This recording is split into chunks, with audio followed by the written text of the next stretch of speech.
Well, 2023 was certainly a good year for movies. Mostly. Oh, hell no, man. Despite many films getting delayed and pushed back throughout the year due to the actors and writers strike, I feel like what was released was overall pretty solid. This year I managed to catch a total of 40 films, so I thought it would be fun to look back at the year that was and rank them all from worst to best. In my opinion. Yeah, this could get controversial. Now obviously I could go into detail about each film and explain why I liked it or I didn't like it, but I really don't want this to turn into an hour-long video, so instead I only have 10 seconds or less to review each movie. This could be a slight challenge. For the record, I didn't get around to watching everything this year. There are certainly a lot of other movies I would love to watch, I just didn't get the time, so I do apologise if your favourite movie is not on this list. I did try my very best to cover all genres though. If it came out this year and I watched it, then that means I have to review it. Even if I really don't want to. Yeah, actually, that sounds like a great place to start. Adam Driver plus dinosaurs? Genius concept, you can't go wrong. Except they kind of did. This film had the potential to be really action-packed, and it's kind of just boring.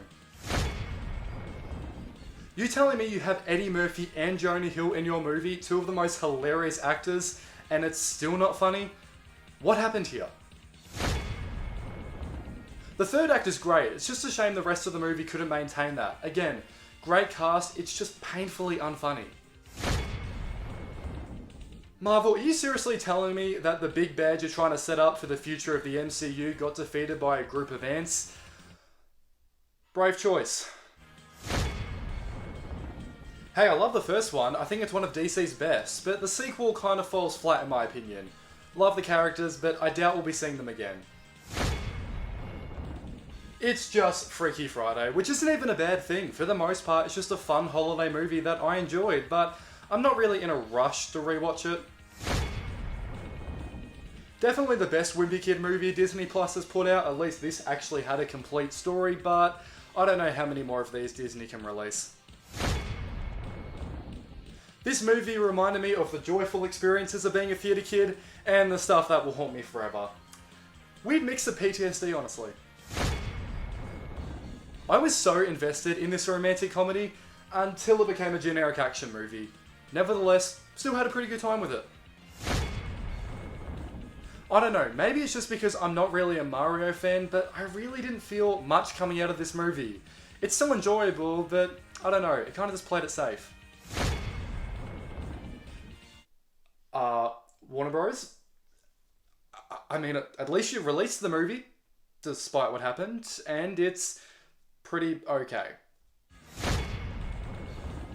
A fun coming-of-age story that tackles some really important issues about growing up and relationships. Overall, solid. This isn't a great film, but it's too funny to overlook. The concept of three middle-aged men trying to navigate this modern world is simply hilarious. I'm not saying we needed a sequel, but the first one's a good enough time, and Jennifer Aniston and Adam Sandler's chemistry alone makes this worth a watch. Maybe one of the biggest surprises of the year. I didn't think that a reboot to the Haunted Mansion was something that we needed, but honestly, it was pretty decent. Now don't get me wrong, I actually did really enjoy this film. It is good, but I'm just so tired of all these Disney remakes, so it does kind of hinder my enjoyment a bit. Indiana Jones 5 is definitely alright. Did we need it? No. Am I glad that we got it? Just let the franchise rest. Nearly forgot this movie came out this year considering how hyped I was for it, and it's okay, nothing mind-blowing, but the concept's fun. I'm looking forward to seeing what the sequel does. I was so confused by the end of this film. I'm thinking, it's over? That's it?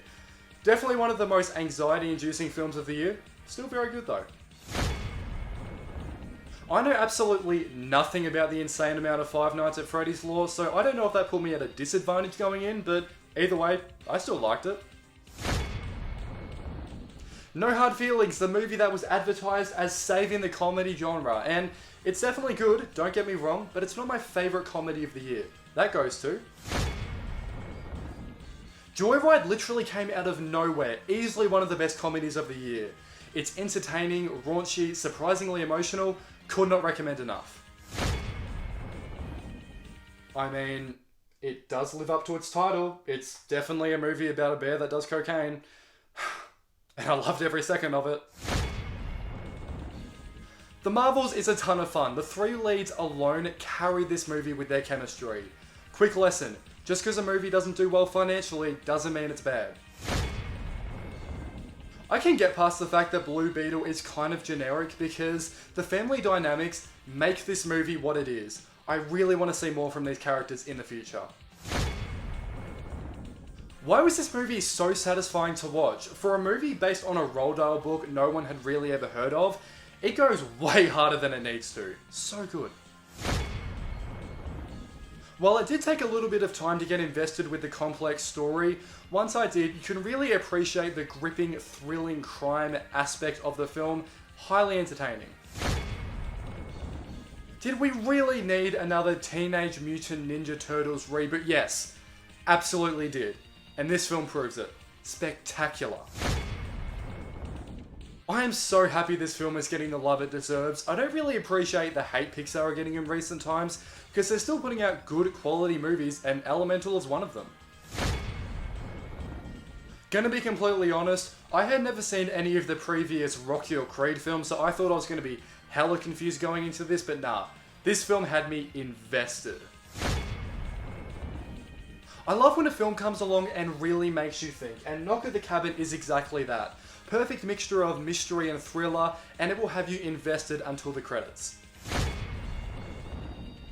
It's a Wes Anderson film. Of course it's going to be good. From the emotional depth, to the production design, to the dry sense of humour, I don't think anything more needs to be said.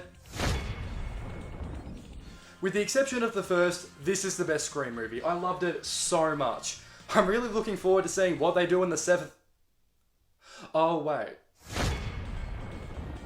Didn't expect this one to be a musical, but that's okay because it's a really good one. Such a heartfelt movie, I had a ton of fun with it.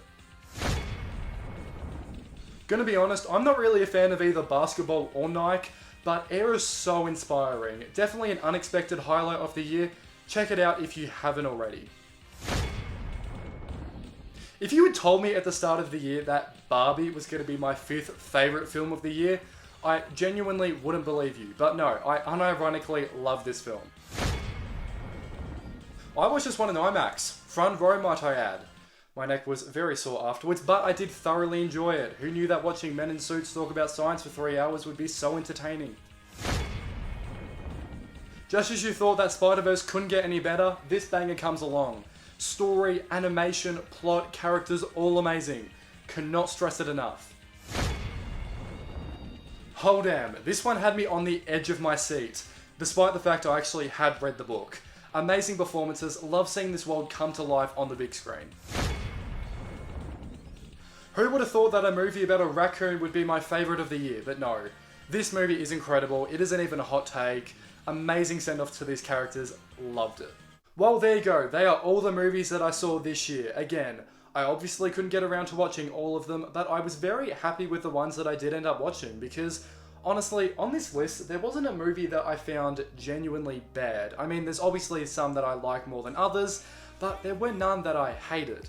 Stepping away from movies for a sec, I am very happy with what I ended up releasing on this channel this year. I obviously didn't upload as much as I had previous years, purely due to the fact I already have a very busy schedule, but I could not have been more happy with the videos I did put out. And thanks to you guys for tuning in and watching and interacting with them, I am so grateful. Heading into the new year, I would love to start uploading short form content.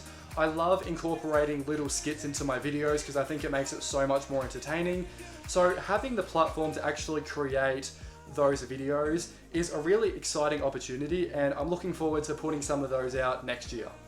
But I think that's all for today's video. Thank you so much for watching. Make sure to comment down below your favourite movies of this year. I would love to hear your opinions. Make sure to subscribe to the channel and give this video a big thumbs up for more content like this. Thanks for watching, and I'll see you next Friday.